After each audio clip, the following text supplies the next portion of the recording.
আসসালামু আলাইকুম। সংবাদে আপনাদের সবাইকে স্বাগত জানাচ্ছি। আমি ফিরোজ তোহা। শুরুতেই সংবাদ শিরোনাম। বাংলাদেশের সর্বশেষ গুরুত্বপূর্ণ আপডেট সংবাদে আপনাকে স্বাগত। শুরুতে সংবাদ শিরোনাম, পরে বিস্তারিত। শুরুতে জানাবো, ধর্ষণের বিচারের দাবিতে ঢাবিতে ছাত্র জনতার মশাল মিছিল। মাগুরায় ধর্ষণের ঘটনায় নিহত শিশু আসিয়া খাতুনের নির্যাতনকারীদের বিচারের দাবিতে মশাল মিছিল করেছে ছাত্র জনতা। মিছিল থেকে স্বরাষ্ট্র উপদেষ্টা লেফটেন্যান্ট জেনারেল জাহাঙ্গীর আলমকে পদত্যাগেরও দাবি করা হয়। আসিয়ার দাফন সম্পন্ন হওয়ার পর ধর্ষণের অভিযুক্তর বাড়িতে আগুন দিয়েছে বিক্ষুব্ধ জনতা। এরপর জানাবো, যুবদল নেতার পায়ে রক কাটলেন শ্রমিক দল নেতা। বাগেরহাট পৌর যুবদলের সাবেক সভাপতি মোহাম্মদ জসিমউদ্দিনের দুই পায়ে রক কেটে দিয়েছে শ্রমিক দল নেতা সেলিম ভূঁইয়ার ভাই আজিম ভূঁইয়া এবং তার লোকজন। আজ রাতে শহরের বাসাবাটি এলাকায় এই দুর্ঘটনা ঘটে। এদিকে কেন্দ্রীয় ছাত্রলীগের সাবেক সভাপতি শোভনের বাবা খোকন চৌধুরী গ্রেপ্তার। কুড়িগ্রামের ভুরুঙ্গমারীতে উপজেলা সাবেক চেয়ারম্যান, উপজেলা আওয়ামী লীগের সাধারণ সম্পাদক এবং নিষিদ্ধ ঘোষিত সংগঠন কেন্দ্রীয় ছাত্রলীগের সাবেক সভাপতি শোভনের বাবা নুরুন্নবী চৌধুরী খোকনকে গ্রেপ্তার করেছে পুলিশ। আজ ভুরুঙ্গমারী উপজেলা শহরের কামাত আঙ্গারিয়া এলাকায় সন্ধ্যায় তার নিজ বাসা থেকে তাকে গ্রেপ্তার করা হয়। এদিকে জরুরি অবতরণ, দুর্ঘটনার কবলে বিমান বাহিনীর প্রশিক্ষণ বিমান। বাংলাদেশ বিমান বাহিনীর একটি প্রশিক্ষণ বিমান গৌরব 120 টিপি দুর্ঘটনার কবলে পড়েছে। বৃহস্পতিবার নিয়মিত প্রশিক্ষণ শেষে যশোরের বিমানবন্দরে জরুরি অবতরণের সময় আনুমানিক দুপুর 12:55 দুর্ঘটনায় পতিত হয়। এদিকে সরকারি প্রতিষ্ঠানে শূন্য পদে দ্রুত জনবল নিয়োগের নির্দেশ প্রধান উপদেষ্টার। সরকারি বিভিন্ন সংস্থা ও প্রতিষ্ঠানগুলোয় বিদ্যমান শূন্যপদ শীঘ্রই লোকবল নিয়োগের নির্দেশনা দিয়েছেন অন্তর্বর্তীকালীন সরকারের প্রধান উপদেষ্টা অধ্যাপক ড মোহাম্মদ ইউনূস। আগামী উপদেষ্টা পরিষদের বৈঠকে কোন কোন প্রতিষ্ঠানে দ্রুত নিয়োগ প্রক্রিয়া শুরু করা যাবে সে সংক্রান্ত তথ্য উপাত্ত উপস্থাপনের জন্য মন্ত্রিপরিষদ সচিবকে নির্দেশনা দিয়েছেন প্রধান উপদেষ্টা। আজ রাজধানীর বেইলি রোডে ফরেন সার্ভিস একাডেমিতে এক ব্রিফে সব তথ্য জানান প্রধান উপদেষ্টার প্রেস সচিব শফিকুল আলম। এবং সর্বশেষ জানাবো, বেইজিংয়ে চীনের প্রেসিডেন্ট শি জিনপিং এর সঙ্গে বৈঠকে বসছেন ড ইউনূস। প্রধান উপদেষ্টা অধ্যাপক ড মোহাম্মদ ইউনূস আগামী 28 মার্চ বেইজিংয়ে চীনের প্রেসিডেন্ট শি জিনপিং এর সঙ্গে দ্বিপাক্ষিক বৈঠকে বসবেন বলে জানিয়েছে পররাষ্ট্র মন্ত্রণালয়ের মুখপাত্র মোহাম্মদ রফিকুল আলম প্রধান। প্রিয় দর্শক, এতক্ষণ শুনছিলেন সংবাদ শিরোনাম, এবারে বিস্তারিত। তবে তার আগে বন্ধুরা, অনুরোধ থাকবে সংবাদটিতে একটি লাইক দিন। এই চ্যানেলে আপনি নতুন হয়ে থাকলে আমাদের সংবাদটি দেখতে দেখতে চ্যানেলটি সাবস্ক্রাইব করে রাখুন। কমেন্ট করে বন্ধুরা আপনার মূল্যবান মতামত জানিয়ে দিন আপনি বিশ্বের কোন দেশ থেকে বা বাংলাদেশের কোন স্থান থেকে আমাদের সংবাদটি দেখছেন এবং শুনছেন। এবারে বিস্তারিত। ধর্ষণের বিচারের দাবিতে ঢাবিতে ছাত্র জনতার মশাল মিছিল। মাগুরায় ধর্ষণের ঘটনায় নিহত শিশু আসিয়া খাতুনের নির্যাতনকারীদের বিচারের দাবিতে মশাল মিছিল করেছে ছাত্র জনতা।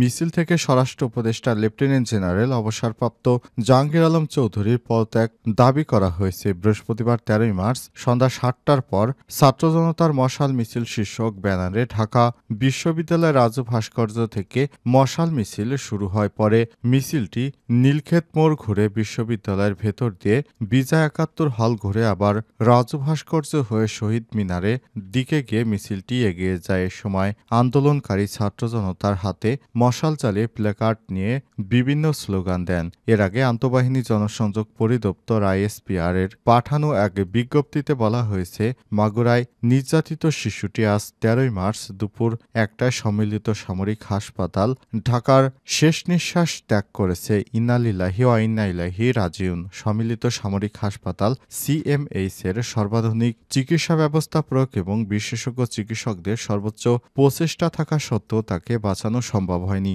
শিশুটি আজ সকালে 3বার কার্ডিয়াক অ্যারেস্ট হয়েছে। 2বার স্থিতিশীল করা গেলেও তৃতীয়বার আর হৃদস্পন্দন ফিরে আসেনি। গত বৃহস্পতিবার 6 মার্চ মাগুরা শহরের বোনের বাড়িতে বেড়াতে গিয়ে ধর্ষণের শিকার হন 8 বছর বয়সী শিশু আসিয়া। এরপর সারা দেশ জুড়ে এই ধর্ষণের বিষয়টি বহুল আলোচিত হয়। যুবদল নেতা রক কাটলেন শ্রমিক দল নেতা। বাগেরহাটে পৌর যুবদলের সাবেক সভাপতি মোহাম্মদ জসিমউদ্দিনের দুই পায়ে রক কেটে দিয়েছে শ্রমিক দল নেতা সেলিম ভূঁইয়ার ভাই আজিম ভূঁইয়া এবং তার লোকজন। বুধবার রাতে শহরের বাসাটি এলাকায় এই দুর্ঘটনা ঘটে। পরে মুমূর্ষু অবস্থায় উদ্ধার করে যুবদল নেতা জসিমকে বাগেরহাট 250 শয্যা বিশিষ্ট হাসপাতালে নেওয়া হয়েছে। অবস্থা গুরুতর হওয়ার সেখান থেকে খুলনা থেকে ঢাকায় প্রেরণ করা হয়েছে। তবে এই ঘটনা এখন পর্যন্ত কাউকে গ্রেপ্তার করতে পারেনি পুলিশ।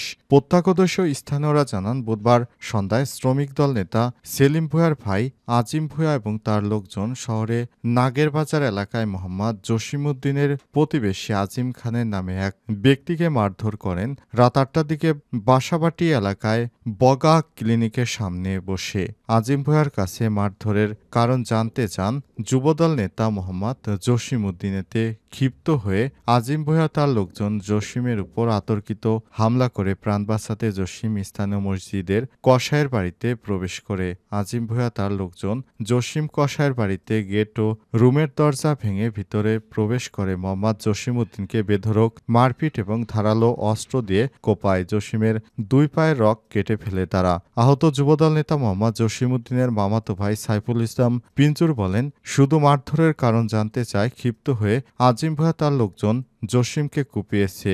ওদের হাত থেকে বাঁচার জন্য জসিম মসজিদ কসাইয়ের ঘরের মধ্যে পালেও শেষ রক্ষা হয়নি। তার অবস্থা খুবই আশঙ্কাজনক। আমরা খুলনা থেকে ঢাকার হাসপাতালে নিয়ে আসছি। এর আগে জসিমের ভাগ্নে রাব্বিকে মারধর ও তার মোটরসাইকেল নিয়ে গেছিল আজিম ভূঁইয়া। সেই মোটরসাইকেল এখনও ফেরত দেয়নি আজিম ভূঁইয়ারা। মারধরের শিকার আজিম খানের স্ত্রী নাদিয়া বেগম জানান, আজিম ভূঁইয়া তার লোকজন এর আগেও আমাদের বাড়িতে এসে হুমকি ধামকি দিয়ে গেছে। গতকাল আমার স্বামীকে মেরেছে। মারধরের কারণ জানতে চায় জসিম কাকাকে মেরেছে তারা।